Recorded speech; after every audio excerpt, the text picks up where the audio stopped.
5 साल या 10 साल काम और जिंदगी भर आराम। ये सुनने में कितना सही लगता है ना कि हमें तो बस 5 साल या 10 साल काम करना है और हम लाइफ टाइम आराम करेंगे। हमारे पास पैसों की कोई दिक्कत ही नहीं होगी और हम चैन से पैसों को एंजॉय कर पाएंगे। ना तो रोज सुबह सुबह उठकर ऑफिस जाने की झंझट और ना ही बॉस की डांट सुनने को मिलेगी। हम अपनी मर्जी के मालिक होंगे। अब ये सुनने में जितना अच्छा लग रहा है ना, करना भी उतना आसान है। बट दिक्कत ये हो जाती है कि लोग इतनी सी आसान सी चीज को बहुत ही कॉम्प्लिकेटेड बना देते हैं, क्योंकि वो लोग एक चीज के खिलाफ चले जाते हैं और वो है power of compounding. Power of compounding का नाम आजकल सबने सुन रखा है, बट उसकी ताकत को वो लोग नहीं पहचानते और हमेशा इग्नोर करते रहते हैं।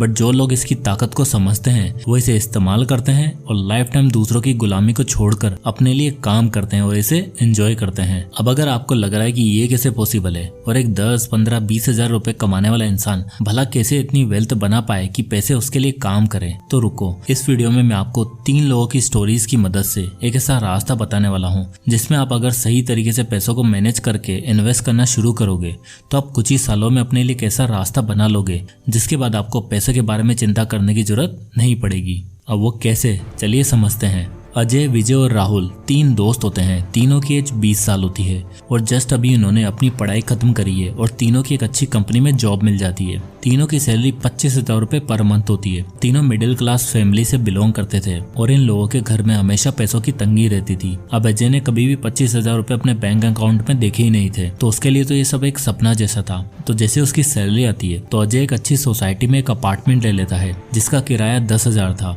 और अब वो सोचता है कि मुझे एक कार भी ले लेनी चाहिए, थोड़ा लोगों के सामने शो ऑफ करेंगे। और उसे इजीली कार लोन मिल भी जाता है क्योंकि बैंक वाले ऐसे ही लोगों का तो वेट करते हैं। अब इस EMI कैलकुलेटर को देखो, अजय 8 लाख का लोन लेता है जिसपे इंटरेस्ट रेट होती है 9% की और वो 7 साल के लिए लोन लेता है जिसमें उसकी मंथली EMI आती है 12,871 रुपए। तो अब अजय की 25,000 की सैलरी में से लगभग 13,000 तो EMI में जाने लगे और 10,000 रुपए रेंट में। तो अब उसके पास बचते हैं केवल 2,000 रुपए। इतने में तो उसके घर का राशन तक नहीं आता और उसने सहारा लिया फिर क्रेडिट कार्ड का और क्रेडिट कार्ड पर चीजें बाय करने लगा, जिससे महीने के एंड में सेविंग तो छोड़ो, उसे बेसिक खर्चों के लिए भी क्रेडिट कार्ड पर जीना पड़ता था। बट उसे तो आज में जीना था, उसे कल की कोई फिक्र नहीं थी। वो आंख बंद करके खर्चा करता चला गया। अब चलते हैं विजय के पास। विजय थोड़ा सेंसिबल लड़का था। वह बार बार अजय को समझाता था कि थोड़ा पैसा बचा के रखना, आगे काम आएगा और इन लोन्स और EMIs के चक्कर से दूर ही रहे। बट अजय को इन सबसे कोई फर्क नहीं पड़ा और उसने पैसा खर्च करना जारी रखा। अब विजय का भी 8,000 रुपए तो रेंट में चला जाता था और उसके पास बचते थे 17,000 रुपए। विजय को कंपाउंडिंग के बारे में पता था तो वो अपनी सैलरी का 20% जो कि होता है 5,000 रुपए, वो इंडेक्स फंड में SIP के थ्रू इन्वेस्ट करता था, क्योंकि उसे पता था कि अगर लॉन्ग टर्म में कंपाउंडिंग का पावर देखना है तो उसे इन्वेस्टेड रहना होगा। और उसने अपनी जॉब को कंटिन्यू रखा। वो बाकी के पैसों को अपनी जरूरतों में खर्च करता और महीने के 5,000 रुपए उसके बैंक अकाउंट से SIP के थ्रू अपने आप कट के इन्वेस्ट हो जाते। और वैसे तो विजय सही रास्ते पर था, बट वो एक गलती कर रहा था। वो गलती क्या थी आगे इस वीडियो में मैं डिस्कस करूंगा, जिसमें 90% लोग यही गलती कर रहे हैं। अब चलते हैं तीसरे दोस्त राहुल के पास। राहुल बहुत ही स्मार्ट लड़का था। उसने बचपन से काफी गरीबी देखी थी और उसे फाइनेंशियल फ्रीडम का कंसेप्ट भी पता था और उसे पावर ऑफ कंपाउंडिंग के बारे में भी अच्छे से पता था। बट उसे ये भी पता था कि वो लाइफ टाइम जॉब नहीं कर सकता है और उसे कुछ ना कुछ ऐसा ढूंढना होगा जो उसे फाइनेंशियली फ्री बना सके, जिससे उसके खर्चे आराम से निकल सके और उसकी वेल्थ भी ग्रो हो सके। तो 25,000 की सैलरी में उसका भी 8,000 रुपए रेंट में जाने लगा और वो भी महीने के स्टार्ट में अपनी सैलरी का 20% यानी कि 5,000 रुपए बचा पा रहा था। तो वो भी 5,000 रुपए इन्वेस्ट करने का सोचता है, लेकिन खुद पे, क्योंकि उसे पता था कि अगर वह खुद पे इन्वेस्ट नहीं करेगा, नई चीजें नहीं सीखेगा तो लाइफ टाइम ट्रैप में फंसा रहेगा और उसे फाइनेंशियली फ्री होने में काफी साल लग जाएंगे। तो वो बुक्स पढ़ने लगा, इन्वेस्टिंग सीखने लगा, कोर्सेज बाय करने लगा जहाँ से वो ज्यादा से ज्यादा नॉलेज ले सके। और 2 साल बाद जब वो 22 साल का हुआ तो उसने एक ऑनलाइन बिजनेस शुरू करने का सोचा, क्योंकि उसे पता था कि ये जो सिक्योर दिखने वाली जॉब है उसकी भी कोई गारंटी नहीं है और उसे वैसे भी लाइफ टाइम जॉब तो करनी थी नहीं। तो वो ऑनलाइन बिजनेस पर ध्यान देने लगा। तो जब धीरे धीरे उसका बिजनेस चलने लगा तो 3 साल बाद जब उसकी इनकम 25 की एज में, यानी कि उसके बिजनेस शुरू करने के 3 साल बाद जब उसकी इनकम 1.5 लाख रुपए महीना हो गई तो उसने अपनी जॉब को क्विट करके फुल टाइम इस बिजनेस को कंटिन्यू करने का सोचा, ताकि वो फुल टाइम अपने बिजनेस को दे सके। और जब 25 की एज में राहुल महीने का 1.5 लाख रुपए कमाने लग गया तो उसका बिजनेस स्टेबल हो गया था। उसने लोगों को हायर भी कर लिया था जो उसके लिए काम कर रहे थे। तब उसने ढंग से इन्वेस्टिंग करने का सोचा, क्योंकि अब उसके पास एक अच्छा खासा अमाउंट अमाउंट हर महीने आ रहा था, तो वो हर महीने अपनी इनकम का 40% इन्वेस्ट करने लगा।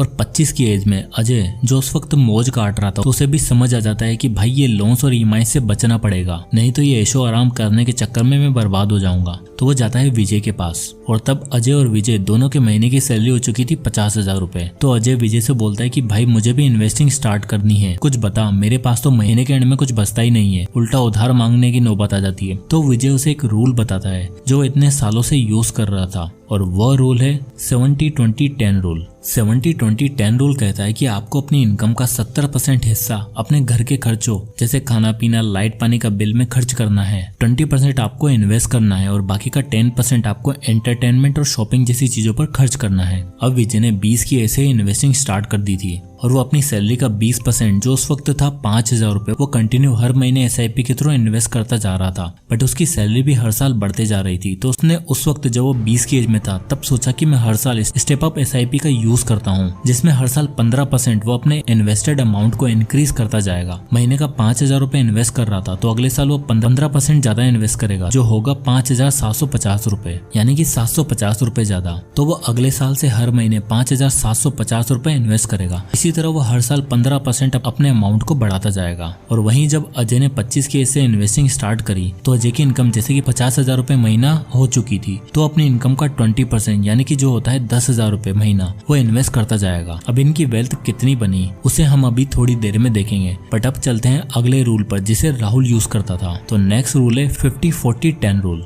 राहुल, जिसने अपनी इन्वेस्टिंग की जर्नी 25 की एज में स्टार्ट की थी, तब तक वो महीने का 1.5 लाख रुपए कमा रहा था, और इस रूल के अकॉर्डिंग वो अपनी इनकम का 50% अपनी बेसिक नीड्स पर खर्च कर रहा था, 40% वो इन्वेस्ट कर रहा था, और बाकी के 10% को अपनी लग्जरीज चीजों में और एंटरटेनमेंट पर खर्च कर रहा था। तो इसकी इनकम का 40% हुआ 60,000 रुपए।